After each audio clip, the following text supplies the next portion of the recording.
السلام علیکم ورحمۃ اللہ وبرکاتہ۔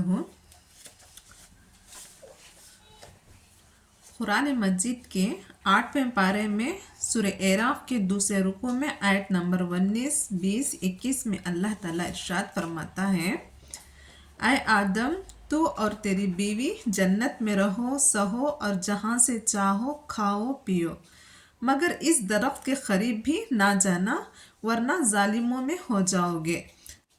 لیکن شیطان نے انہیں وسوسہ ڈالا تاکہ ان پر وہ چیزیں کھول دے جو ان پر پوشیدہ کر دی گئی تھیں۔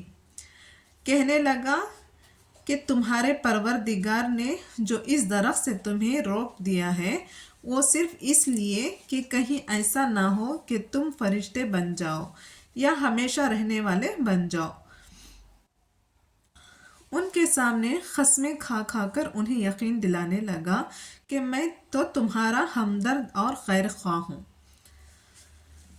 ابلیس کو جنت سے نکال کر حضرت آدم علیہ السلام اور حوا علیہ السلام کو جنت میں پہنچا دیا گیا تھا، اور ایک درخت کے علاوہ ان کو ساری جنت کی چیزیں کھانے کی اجازت دی گئی تھی۔ شیطان کو اس میں بڑا ہی حسد ہوا، ان کی نعمتوں کو دیکھ کر لعن جل گیا اور ٹھان لی کہ جس طرح ہو انہیں بہکا کر خدا کے حکم کے خلاف کام کرا دوں۔ چنانچہ جھوٹ موٹ ان سے کہنے لگا: دیکھو، یہ درخت وہ ہے جس کے کھانے سے تم فرشتے بن جاؤ گے اور ہمیشہ کی زندگی اس جنت میں رہو گے۔ اپنا اعتبار جمانے کے لیے قسمیں کھانے لگا کہ دیکھو، میری بات کو سچی مانو، میں تمہارا خیر خواہ ہوں، تم سے پہلے میں یہاں پر رہ چکا ہوں، ہر ایک چیز کی خاصیت سے واقف ہوں، تم اسے کھا لو، بس پھر یہی رہو گے بلکہ فرشتہ بن جاؤ گے۔ اس خبیث کے بہکانے میں حضرت آدم علیہ السلام آ گئے تھے۔ دیکھو میرے عزیز دوست بھائی بہنوں، یہ ہے اطلاع عالم الغیب کی حقیقت کہ اللہ تعالیٰ جب معلوم کرانا چاہے تو معلوم ہو جاتا ہے، اگر اللہ پاک معلوم کرانا نہ چاہے تو کچھ بھی معلوم نہیں ہو سکتا۔